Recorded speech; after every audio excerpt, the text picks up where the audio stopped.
بسم اللہ الرحمن الرحیم۔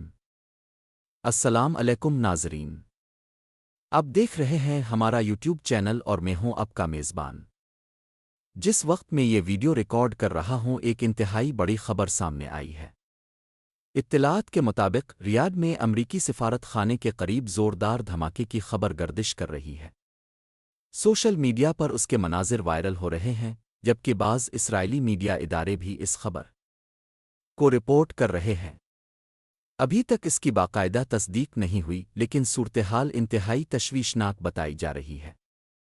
ناظرین، اس تمام صورتحال میں سب سے اہم چیز جو سامنے آئی وہ امریکی وزیر دفاع پیٹ کی پریس کانفرنس تھی۔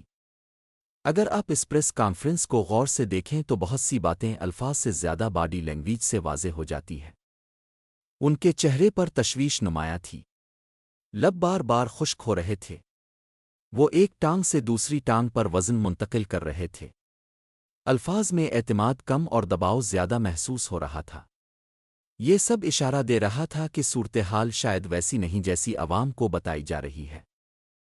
اسی دوران امریکی صدر ڈونلڈ ٹرمپ نے اعلان کیا ہے کہ ایران کے خلاف بڑا حملہ کیا جا سکتا ہے۔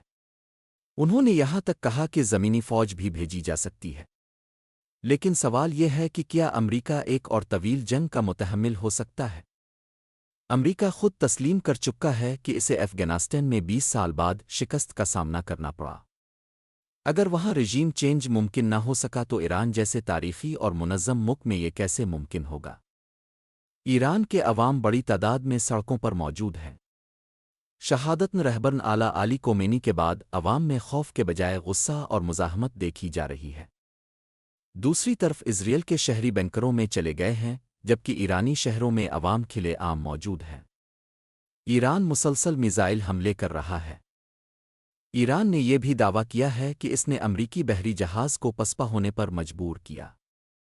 امریکہ نے تسلیم کیا ہے کہ اس کے 6 فوجی ہلاک اور تقریباً 20 زخمی ہوئے ہیں، جبکہ ایران کے مطابق تعداد اس سے کہیں زیادہ ہے۔ اب آئیے عالمی سطح پر رد عمل دیکھتے ہیں۔ راشیا اور چائنا نے ایران کی مکمل حمایت کا اعلان کیا ہے۔ روس کے اہم رہنما ڈمیٹری میڈودیو نے واضح وارننگ دی ہے کہ اگر یہ جنگ نہ رکی تو تیسری عالمی جنگ کا خطرہ پیدا ہو سکتا ہے۔ معروف جریدے دی اکانومسٹ نے بھی لکھا ہے کہ یہ جنگ امریکہ کے لیے خطرناک ثابت ہو سکتی ہے اور طویل عرصے تک چل سکتی ہے۔ امریکہ کے لیے ایک اور بڑا مسئلہ دفاعی اخراجات ہیں۔ ایک ایرانی میزائل تقریباً $35,000 میں تیار ہوتا ہے، جبکہ اسے روکنے والا امریکی انٹرسیپٹر $4 ملین کا ہوتا ہے۔ ایک میزائل روکنے کے لیے 2 سے 3 انٹرسیپٹر درکار ہوتے ہیں، یعنی اخراجات کا فرق سینکڑوں گنا ہے۔ امریکی سینیٹر مارکو روبیو کے مطابق ایران ہر ماہ 100 سے زائد میزائل تیار کر سکتا ہے، جبکہ امریکہ چند انٹرسیپٹر ہی تیار کر پاتا ہے۔ خلیجی ممالک میں بے چینی بڑھ رہی ہے۔ اطلاعات ہیں کہ اسٹریٹ آف ہارمز کی بندش کے بعد ہزاروں آئل ٹینکرز رکے ہوئے ہیں۔ گیس کی قیمتیں یورپ میں 45% تک بڑھ چکی ہے۔ ایک اور تہلکہ خیز خبر امریکی صحافی ٹکر کارلسن نے دی ہے کہ قطر اور سعودی عرب میں مبینہ طور پر موساد کے ایجنٹس گرفتار کیے گئے جو تخریب کاری کی منصوبہ بندی کر رہے تھے۔ ایران کے سابق صدر محمود احمدی ناجد کے بارے میں افواہ تھی کہ وہ شہید ہو گئے ہیں، مگر تازہ اطلاعات کے مطابق وہ محفوظ ہیں۔ یورپ میں سب سے پہلے پیڈرو سینچز نے امریکی اور اسرائیلی حملوں کی مذمت کی ہے اور اسے بین الاقوامی قوانین کے خلاف قرار دیا ہے۔ خلیجی ریاستوں میں صورتحال یہ ہے کہ کنگ خالد انٹرنیشنل ایئرپورٹ پر نجی طیاروں کی لمبی قطاریں لگی ہوئی ہیں۔ امیر خاندان یورپ منتقل ہو رہے ہیں۔ ایک پرائیویٹ جیٹ کی پرواز پر کروڑوں روپے خرچ کیے جا رہے ہیں۔ اب آتے ہیں پاکستان کی طرف۔ یہاں سیاسی قیادت کے بیانات نے نئی بحث چھیڑ دی ہے۔